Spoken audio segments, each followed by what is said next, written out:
Here's the snapback. Here's the kick. He's got the leg into it. If it is good, and it is! Austin scores! A 49-yard field goal, and Indiana leads 27-24. Oh, it's an end around one to throw. Page looking at the quarterback, and it's a touchdown! Page times Leno! Penix rolling out of the pocket to a strong hand. Delivers deep down the field. Caught, touchdown! Fry Fogel again.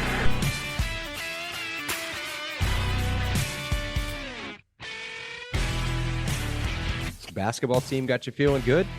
Well, let's make you feel bad again.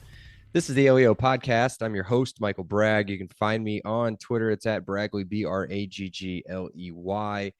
I'm here as always with Brandon. You can find him on Twitter. It's at Brandon Dubich. Brandon spelled traditionally Dubich, Dubich. Brandon, what's up? I don't know what you're talking about. I turned the game off when it ended 7-3, right? Like we won? Yes. Good. Yes. This pod's gonna be fun then. That was a super fun time. Mm-hmm. And he's been warned. I mean, he's late, and we don't really care to start this without him or start with him anyway. And with him, what I mean is producer Seth.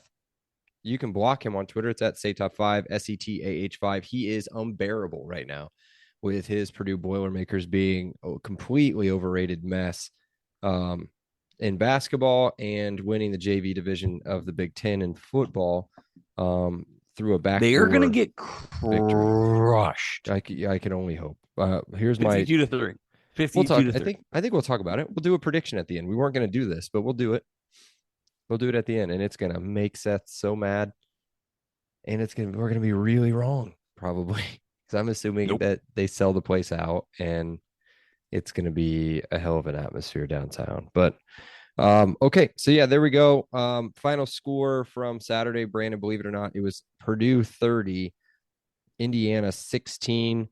That might be if you didn't watch the game, you're like, man, Purdue dominated. What a good win. So Michael, you're being honest. What I prefer you do is we just gaslight everyone, saying we won 7-3. We did, and we won 7-3, and we won the bucket, and we're going in the offseason with a ton of momentum. Yeah, and so had the absolutely awful thing, unthinkable thing, not happened. Final score is IU 20-something, Purdue teens, you think? 20. I think it probably ends up being 20-17. Us? You think it gets that 23-17? I'm not sure dude, the way that they were driving again, I mean, I don't know. All right. Well, we'll talk about it here in a little bit. We won't spend a whole lot of time on the depressing stuff, but real quick, we'll get through some of the transfer news that's come out over the last couple of days. We are 3 days late. We can blame a couple different things. We can blame me being sick, which never, ever, ever happens. We can blame that being on like an actual bug that's going around or on pure depression. We can blame. Oh yeah, because how'd the Colts game go? Not well.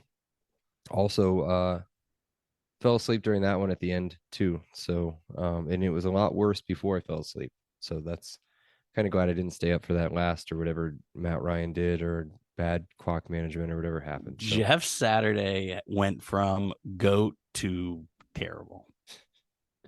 I mean, he doesn't have a lot to work with at a quarterback position, so it's kind of tough. Wait, you can blame one coach for not having a quarterback, but you can't blame another coach? No. The other coach was bad. The other coach was just bad. And this coach is fine. I mean, he's not even a real coach. He's just there. I was doing a Jeff Saturday, Tom Allen comparison. You were doing a Jeff Saturday, Frank Reich comparison. Yes, because everyone wants to rip Tom Allen, but when he's had a quarterback, the team has beat Michigan State and was beating Purdue. Yeah. When Tom Allen doesn't have a quarterback, he loses to Purdue, loses to Nebraska, loses to Rutgers. So it's kind of like when you have a quarterback. It's weird, right? Good things happen. And when you don't have a quarterback, bad things happen. Yes. Ooh, there we go. So And we can start talking about him like that now because he's Bye, boy. as of January 1st, he's no longer part of the program. So bye. That being Connor Bazelak. And then this is horrible. This is an IU pod. This is an IU pod that's LEO. I'll never be happier than a player leaving my team than I am that Connor Bazelak is leaving. Well, he'll get a chance to start again, which is good. I've sat through Todd Haley at the Steelers.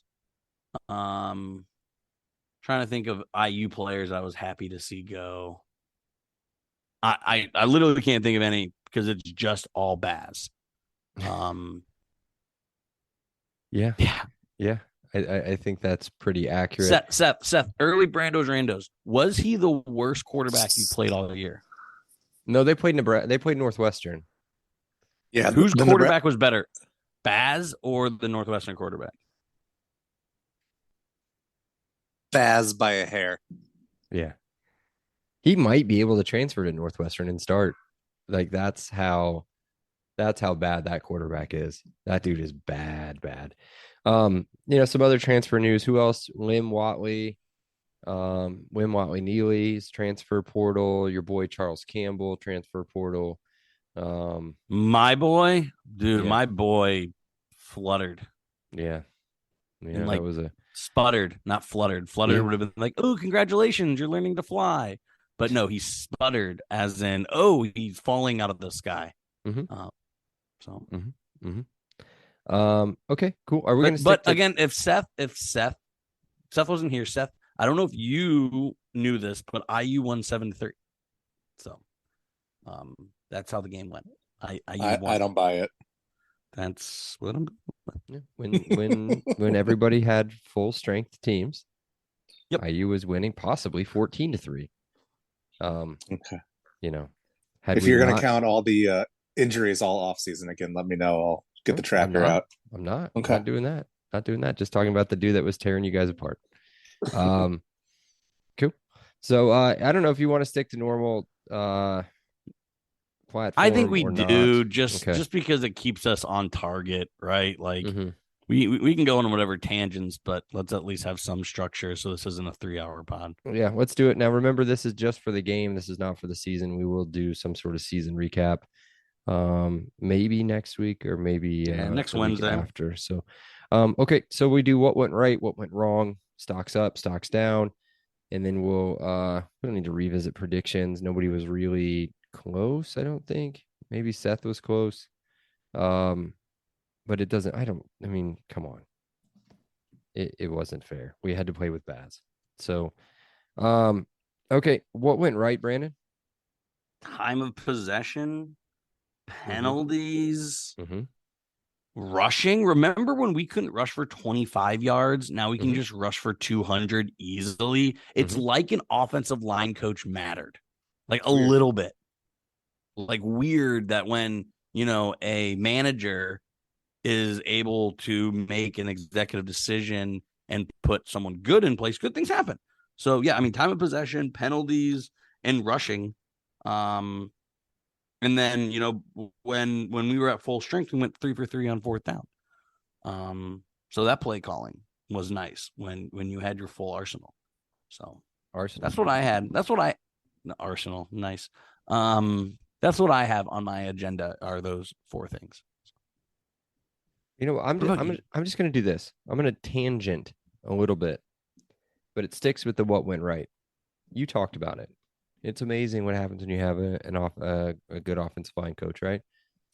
I think this ties back to something we were going to talk about a little bit earlier before we actually got back on track, which was, isn't it funny how good a bad offense can look when you have the right pieces in place? When you have a quarterback that can run the actual offense or run the ball in general or make plays with his feet at all, it's completely different. And now just imagine that with him throwing the football at some point, which he was going to do. And it just stinks that we didn't get to see another full game from him and see what he could do and him being in deck. So I'm going to say what went right. I think obviously the first quarter really was great until, the worst thing ever happened. So we're not going to ask Seth on this one. Brandon, what went wrong? Everything after 7-3. Mm-hmm. I mean, I don't. The defense was good. The defense played well, I guess. They gave up 23 points, Brandon. In the Big Ten, if you give up 23 points, that's not half bad. I mean, I don't know. Everything went wrong. Yeah. I mean, the tide changed. The entire stadium just went. Mm-hmm. So let me read off. And that's all I really got to say about that. Let me read off some things here real quick. After Dex goes down, you get a touchdown on the first drive, and then you get a drive where they're going 15 plays, 48 yards, and then he gets injured. You got a missed field goal, and then punt, and then end of half, and then punt, and then punt, and then a missed field goal, and then a made field goal, and then downs, pick six, and then the late meaningless touchdown. But I guess if anything went wrong, outside of the obvious, I would say the amount of drives, even the punt, the third drive was a 13-play, 50-yard drive. You get down inside the Purdue 40 and have to punt, because of, you give up a completion to AJ Barner for a yard. You get the Connor Bazelak fumble, and then you get a small throw to Jalen Lucas for 3 yards on 3rd and 11.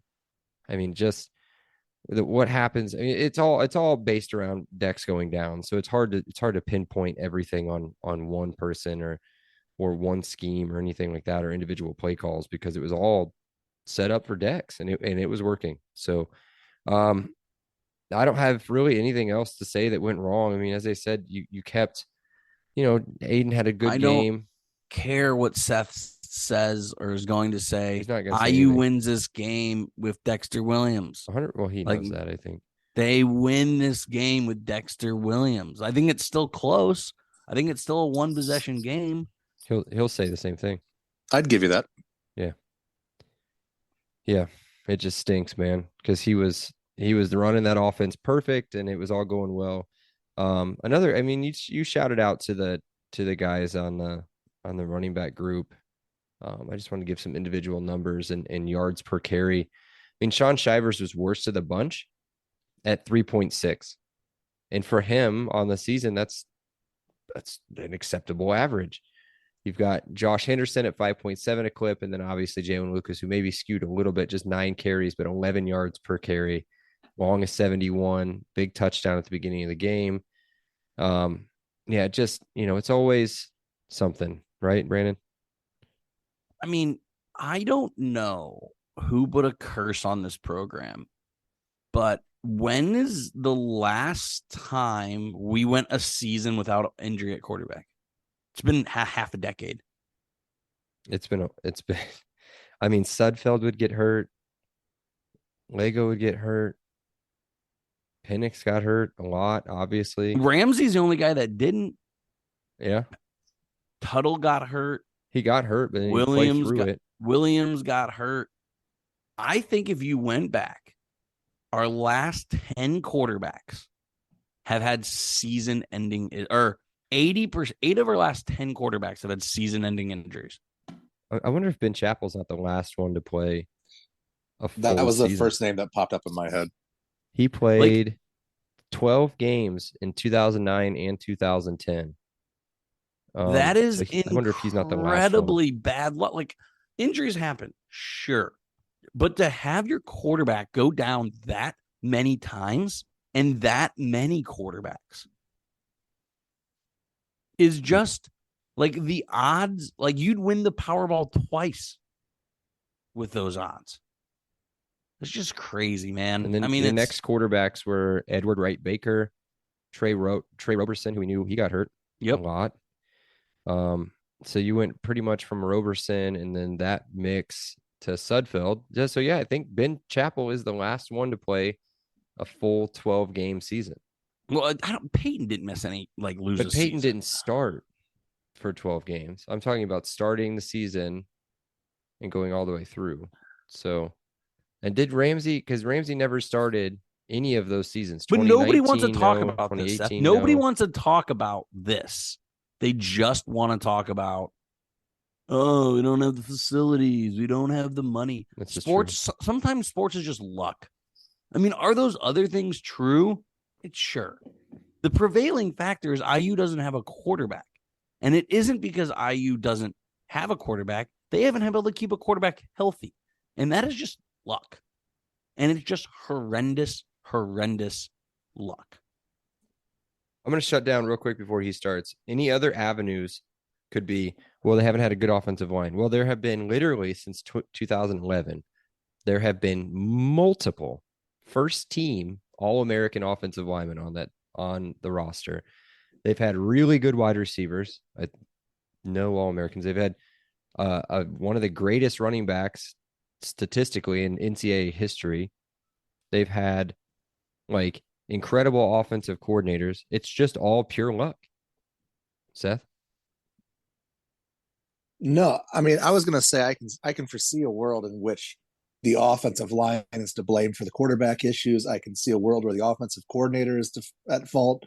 But to have it year after year with the positional transitions, with the coaching transitions, I mean, at some point, do we throw out the cursed word?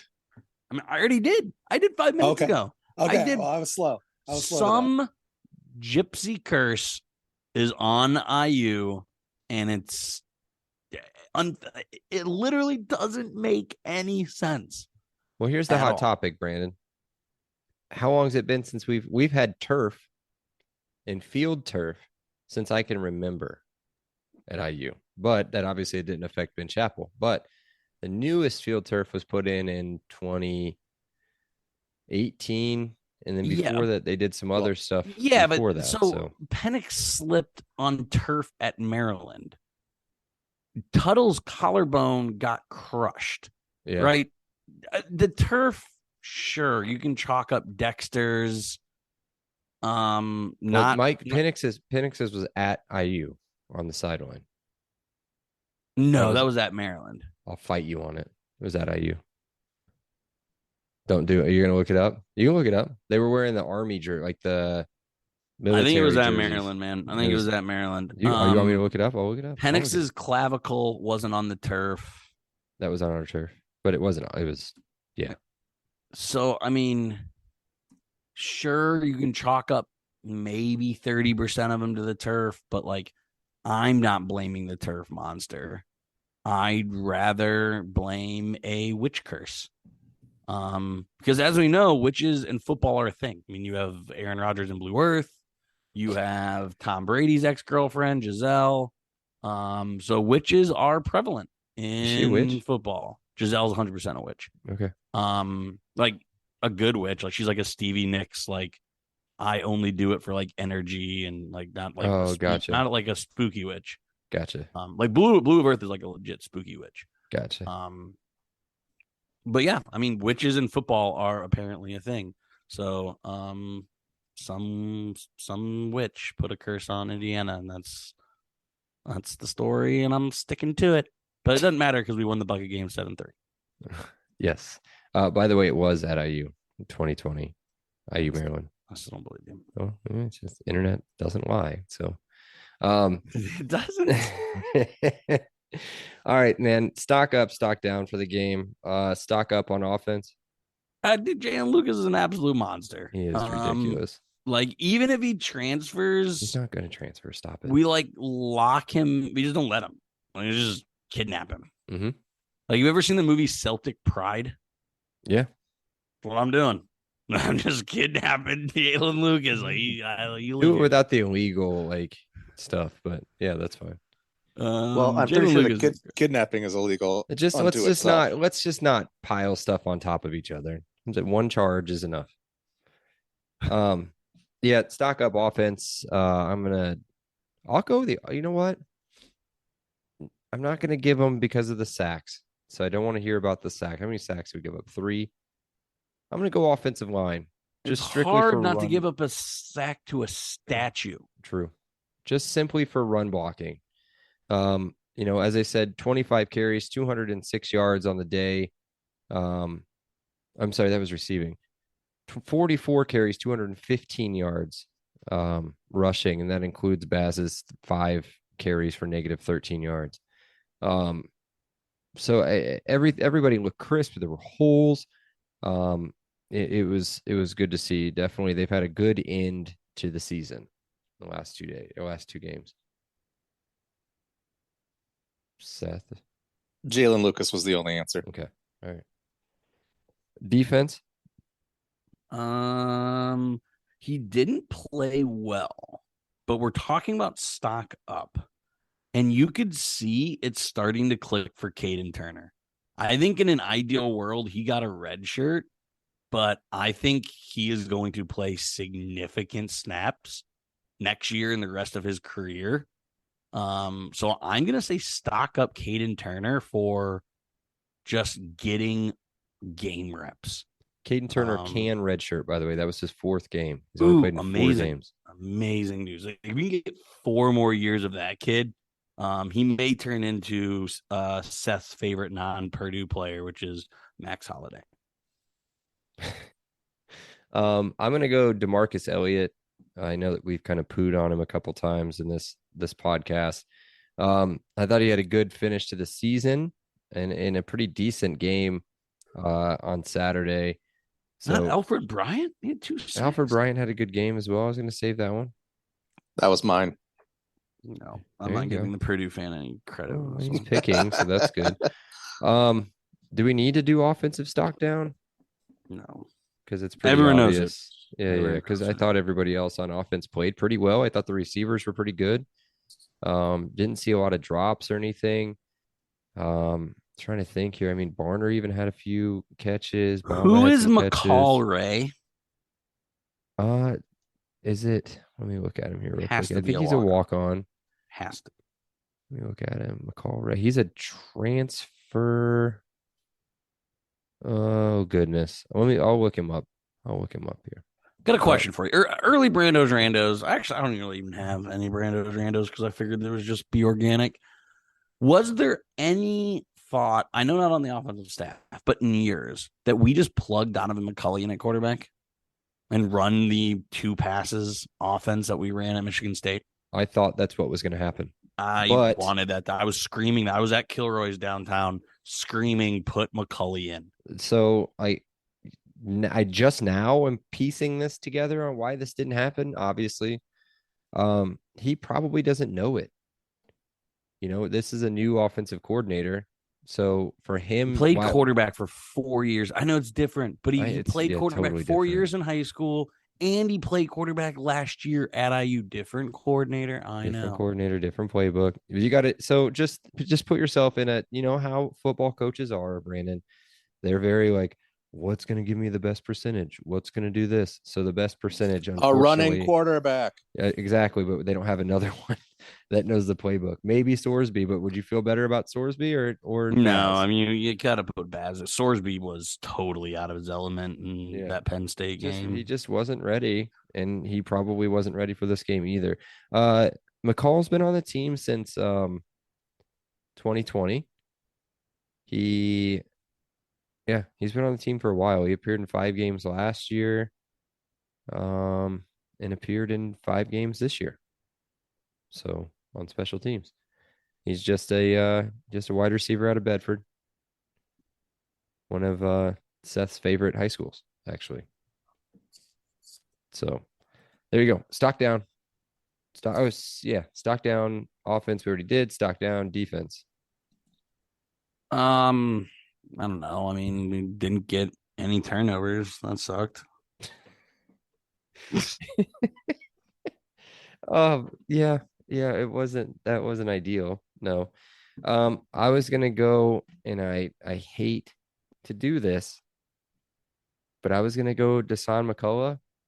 Thought he was completely irrelevant. Yeah, just completely irrelevant in this game. So I had a bunch of buddies. I had 4 buddies in town that came for the Colts Steelers game, And like all before I was like, you got to watch Zero. Like Zero should he should be playing in a New Year's Six bowl. He could be playing on any of the playoff teams. And everyone was like, what? He's just getting blocked. He's 5 yards away from the play. He fell down. He got burnt over the middle on a slant. Yeah, it was by far his worst game, but is what it is. There you go. Cool. Seth, have you ever done that, Michael? Have you ever like hyped up a guy to your buddies all the time, and then the guy isn't good, and you're like, yeah, but he's normally pretty good. He's still a good player. Yeah, all the time. Seth, man, you guys struggled against the run outside Alfred Bryant. You couldn't get sacks. I mean, I think the defensive line has been a contentious point of disappointment throughout most of the season, and it definitely played a factor again last Saturday. Yeah, I will reiterate. I will reiterate this again. As bad as they may have played, maybe not even I guess kind of statistically, they played pretty bad. They held Purdue offensively to 23 points, and that's good enough to win a game. Like that is good enough to win this game. And it's just inexcusable quarterback plays. I also did that. I have probably a handful of North Carolina friends, including my brother-in-law, and I also put the jinx on Malik Renew last night. I did the same exact thing. Like, you gotta watch this freshman. He's so good, and then he has his worst game of the year. So I'm gonna quit hyping up freshman players because apparently I curse them. Well, yeah, just don't talk about my boy. Please don't talk about JHS ever. I'm not a witch. I did hype up JHS yesterday, and he was balling. So very good player. And I think Renew's a pretty good player. I'm still out on that a little bit, but we'll see. I mean, he made moves. He just couldn't finish around the rim. Okay, back to our podcast. You know who else couldn't finish? Fucking Chucky. He didn't lose the game. It hurt, but he didn't lose the game. Super quick word for the last time on the 2022 season from our sponsor, Monon Track Club. MTC is Indiana's running brand built on a deep love for the sport and the Hoosier State. They craft products, tell stories, and create experiences that aim to support and add to Indiana's running culture. Check out the link in the show notes. I've been doing that pretty consistently. I'm getting good at some of the things that I do on this thing. And to shop their sick gear, from shirts to hoodies to koozies.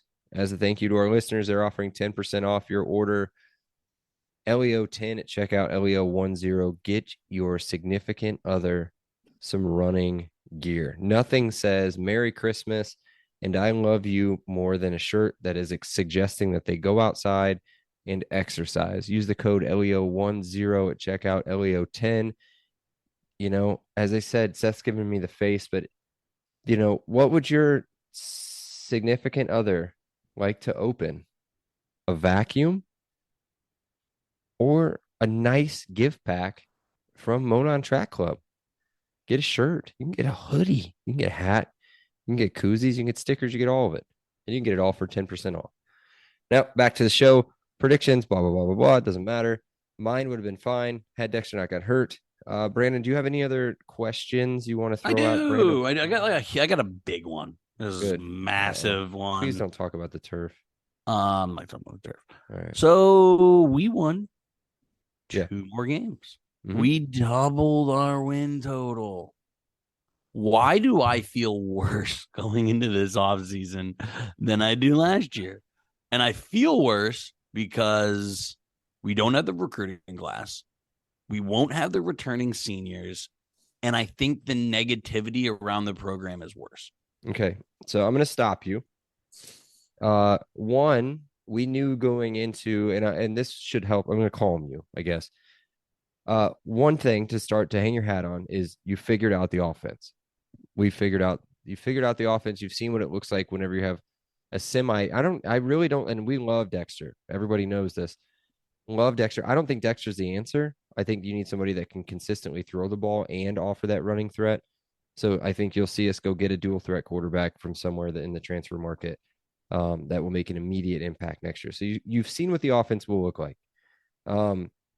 As far as the recruiting class goes, we knew this coming in that it would be a meat and potatoes recruiting class and way less of the Jalen Lucas, Jacques Smith type recruiting class. It would be offensive linemen, defensive linemen, linebackers, maybe a couple DBs.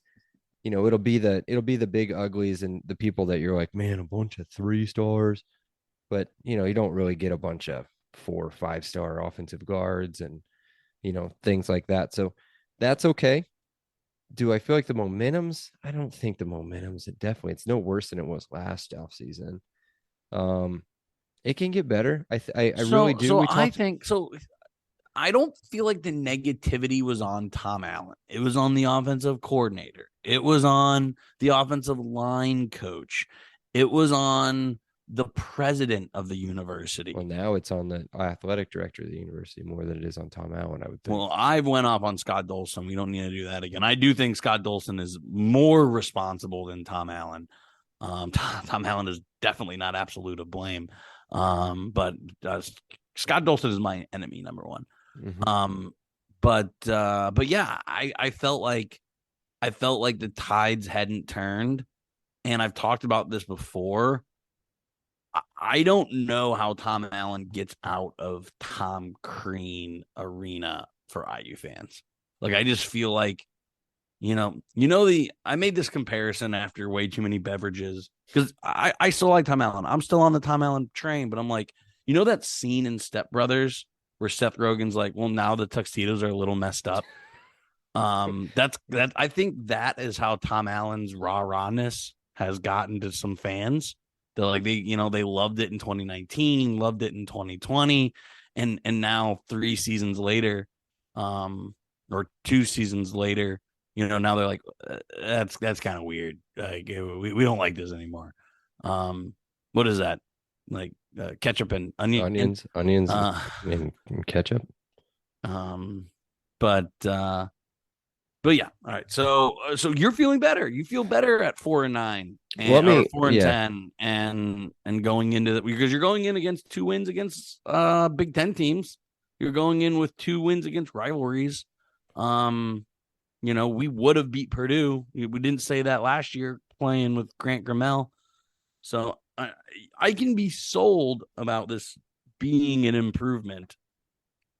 But let me give you this. If they go out and get, and I think it'll happen sooner rather than later, unless they know of somebody that's waiting for their season to end. If they go out and get a fairly exciting, experienced, or even non-experienced, just a prospect you even heard of that is transferring from another school at the quarterback position, how much better does that make you feel? Let's say they go out and get, and Seth, you may have to help me. Let's say they go out and get the kid from Georgia Tech, just to throw a name out. What is that? Does that not help you? Like, does that not help you feel better about the setup for next season with Cam Camper coming back, hopefully, Jalen Lucas, Josh Henderson? So I sat on this pod, 6 months ago, 7 months ago, however long it was. When they announced it, I guess they didn't announce Baz the starter until game 1, but like, I'm not letting myself get worked up about a transfer quarterback again. Okay. Because Seth was on here trying to bring me down to reality. He tried, I was up in the air, floating in the clouds, thinking Baz was going to bring us to a 7-5 season. And Seth just kept going, trying to grab me, trying to pull me back down. So, fool me once, shame on you. Fool me twice, shame on me. Not gonna get fooled twice. I'm just not. There was one other thing I wanted to say, and I don't want to forget it. And then we'll let Seth talk, I think, a little bit. So your expectations, I guess, what you expect out of Tom Allen or IU football every season, which for me, we all know 9, 10 wins, Rose Bowl, maybe 11 wins, Rose Bowl, like whatever. It's not a big deal.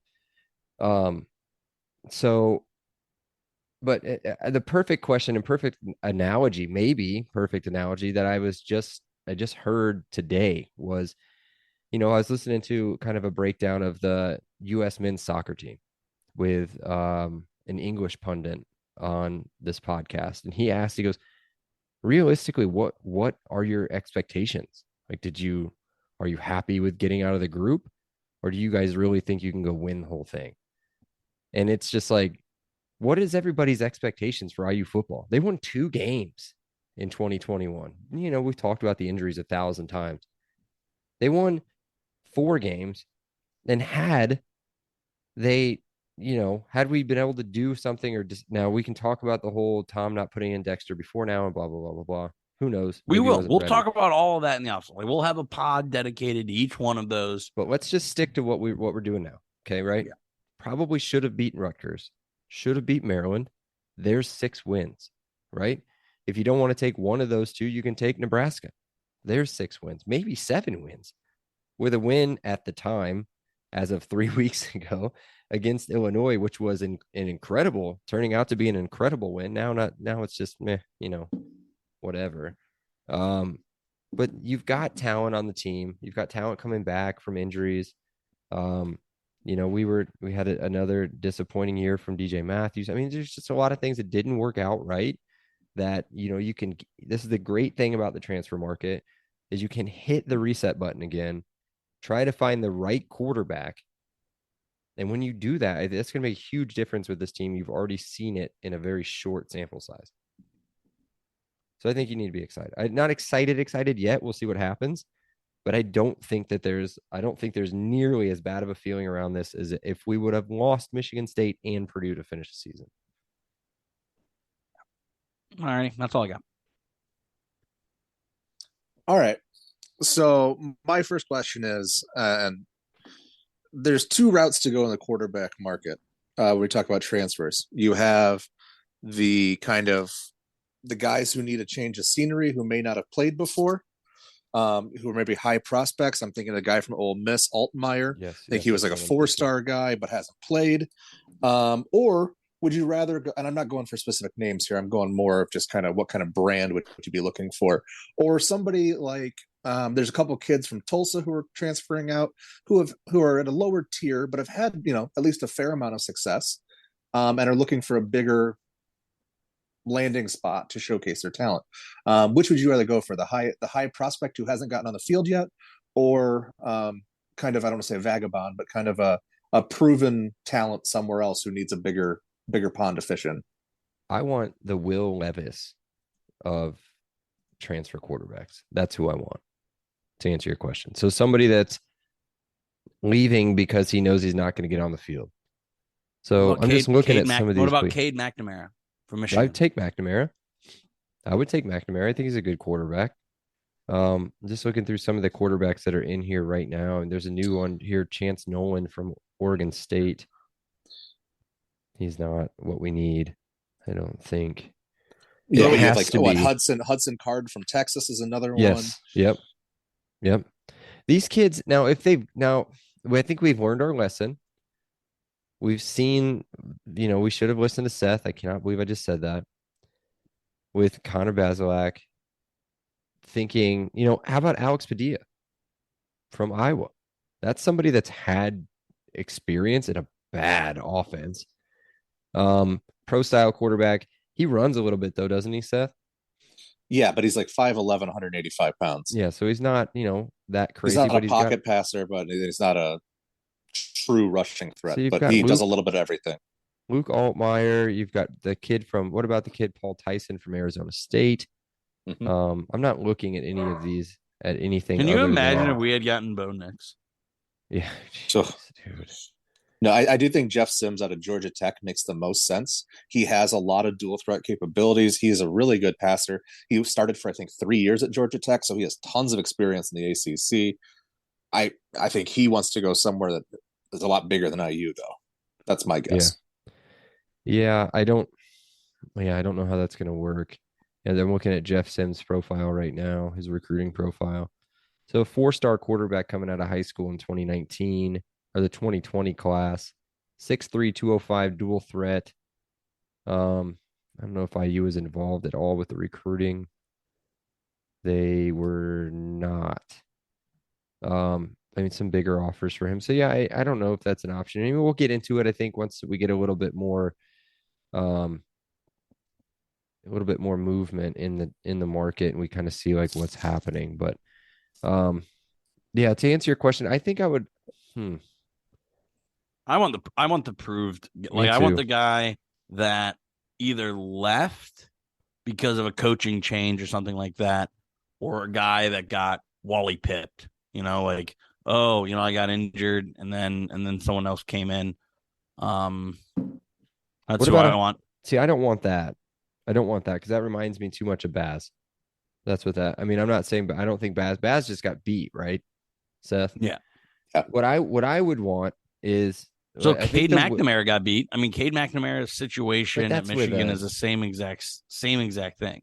That's with a massive recruit that everybody knew at some point was going to take him out. What I would want, and I mean this, and I guess the best way possible, is somebody like a Will Levis transfer, where you're a high recruit that was brought in, but you're stuck imagine if we had Adrian Martinez. Imagine if Adrian Martinez transferred in this year. He would have been great. It's just I don't. This is just the thing that happens, and I've made the excuse probably 4 or 5 times on these pods. We got the quarterback before we got the coordinator, and it didn't fit, but you're stuck with it. So there you go. All right, Seth, anything else? If not, let's wrap this up. I got one last one, and it's we're getting into Christmas season. Let's play Santa Claus here. Okay. What are you getting yourself for the IU football team for Christmas? What am I getting the IU football team? Yeah, like a new offensive. Well, I don't think the offensive coordinator is going anywhere. No. But obviously, outside of a new shiny quarterback, what's the one IU wish list, IU football team wish list that you have? It's a great question. Scott Dolson extending the purse strings a little bit, somewhere along those lines. That I mean, realistic, I guess, would be probably also one of the factors here. I'll just go. I have mine. Jalen Lucas stays. Okay. All right. That's what I was going to say. That's what I was trying to. I was going to say, are you more interested in keeping somebody or attracting somebody? No. Jalen Lucas, he's not a program changer, but how many games like did he change because of what he did? Let me ask you this question. Was Rondale Moore a program changer? Yes. He was, wasn't he? Yes. And who can you compare? Look at him. They held him back. And then you see the last couple games where he's actually allowed to handle the ball and do things. He looks incredible. Yep. And I mean, Purdue was kicking. They wouldn't even get anywhere close to him on kickoffs. And they were the only team that figured it out. I don't know why it took everybody else so long to figure it out, but the dude is dynamic. He's a game changer. And the only other player we have that's like that outside of the quarterback position, I guess, is Deshaun McCullough. So just to be boring, I guess I'll just keeping Deshaun McCullough would be my answer. Because he's the one that scares me the most, with his dad being gone, his brother leaving. Or so I got a question. Changing all that stuff. I got a question. His brother, Dea. Yeah, you're going to do the Fickle thing, aren't you? Yes. Does he go to Wisconsin? Does he go to Notre Dame? Does he go to IU, where he was already committed? I bet you Tom's on the horn hard. I bet you. I don't know. That would be huge, dude. Especially all the secondary, players we lose. He walks right in, plays with Trayvell Mullen. Stengetti. Jonathan Haynes. Yeah. Well, Haynes is gone, I think. But yeah, no, that would be huge too. But okay, we can dream. But we'll keep this pod wrapped up. Nobody's going to listen to it because they don't want to listen to depressing stuff after the basketball game yesterday. So we won 7-3, everyone. That's true. If anyone asks you how this game happened, we won 7-3 and we won the bucket. Dominated the first quarter. And it's really not gaslighting if it's true. It is true. So this is coming against the 6th greatest days in Purdue sports history.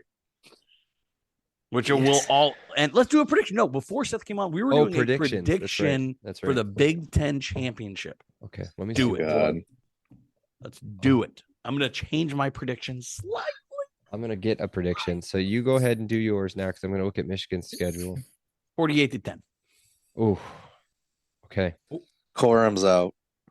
Doesn't matter. The dude ran for 200 yards in the second half against Ohio State. Okay, so that's a good defense. That's a good defense. So they've only played 2 good defenses from the West. The bad defense that they IU played, held them to destroyed 23. Michigan's defense is twice as good as IU. 23 divided by 2 is what? I think they score. It was 11 and a half. 11 and a half is not a real score. So you take that down and it's 10 points. Closer. The game's closer than what the score. The game is closer than what the score is. Give me Michigan. It's the spread's 17 and a half. Okay, 10. Take Michigan with the points. Michigan 42, and I cut it down. Michigan 42, Purdue 17. But it's closer than what it sounds. The only reason I picked that is because they beat the Dollars off of Penn State with almost the exact same score. I have it 28-13 Michigan. Midway through the fourth, they get a late touchdown and like a pick six. See, and I have it 42-13. See, that's what I mean. Closer than what it sounds. But Purdue's in it for a little bit. I think maybe a quarter and a half, maybe into halftime, and then something's got to go bad at some point. This game is early or done early. We're talking 17-0 in the first quarter. I would feel bad for my friends that are Purdue fans. I would feel bad for them, but I would feel so good for myself that I don't have to watch it. I don't have to be nervous butthole the whole time.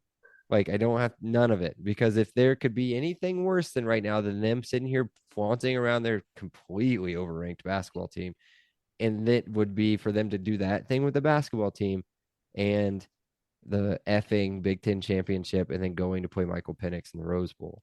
Like, I could not deal with that. No, Penn State's already going to the Rose Bowl. We'll talk about that next week on the show, because if you don't know, like the Rose Bowl I'll just talk about it now. The Rose Bowl assumed Ohio State or Michigan would go to the Rose Bowl.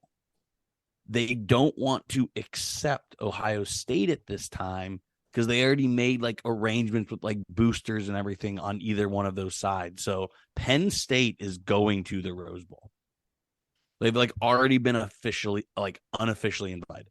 Yeah, I guess if just because you're the loser of the Big Ten championship doesn't mean that you go to the Rose Bowl. I guess that makes sense. That makes sense.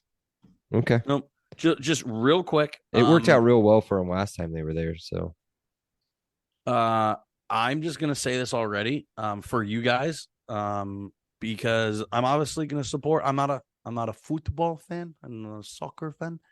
But I will be watching the World Cup, the first game. I didn't watch any other game, but I'm going to go to a soccer watch party. So I will be starting to drink at 10 a.m. on Saturday, and then the Hoosiers play at 4:00. So I will be continuing that.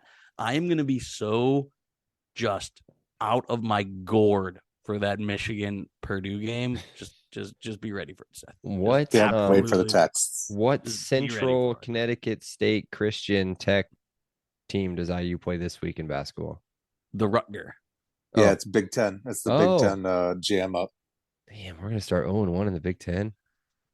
Yeah, we don't win in New Jersey. We just can't beat football or basketball. We don't win in New Jersey. We just can't beat them.